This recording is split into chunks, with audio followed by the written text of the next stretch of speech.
প্রথম চান্সে যদি জান্নাতে যেতে চান, জাহান্নামের কোন স্পর্শ ছাড়া যদি জান্নাতে যেতে চান, তাহলে এই 16 বদঅভ্যাস থেকে, 16টি অপরাধ থেকে নিজেকে বাঁচাবার চেষ্টা করতে হবে। নাম্বার 1, যাদের মধ্যে ঈমান নাই তারা জান্নাতে যেতে পারবে না। দ্বিতীয় সবচেয়ে বড় বাধা হলো আত্মীয়তার সম্পর্ক ছিন্ন করা। আত্মীয়তার সম্পর্ক ছিন্নকারী সে জান্নাতে যেতে পারবে না।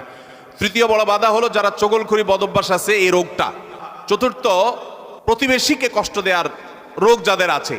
5 নম্বর হলো অহংকার। 6 নম্বর হলো প্রতারণা করা, মানুষের সাথে মানুষকে ধোঁকা দেওয়া। 7 নম্বর হলো দান করার পর খোঁটা দেওয়া। 8 নম্বর হলো কৃপণতা। 9 নম্বর হলো ঘুষ দেওয়া নেওয়া। 10 নম্বর হলো মা বাবার নাফরমানি করা, মা বাবার অবাধ্য হওয়া, মা বাবার অসম্মান করা। 11 নম্বর হলো মাদক আসক্ত হওয়া। 12 নম্বর হলো হারাম উপার্জন দ্বারা, হারাম খাদ্য দ্বারা, পানীয় দ্বারা শরীর গঠন করার। আর 13 নম্বর হলো রূঢ় স্বভাবের হওয়া। 14 নম্বর হলো গণক হওয়া। 15 নম্বর হলো ব্ল্যাক ম্যাজিক করা, ব্ল্যাক ম্যাজিশিয়ান। আর 16 নম্বর হলো সিল্কের পোশাক পরা।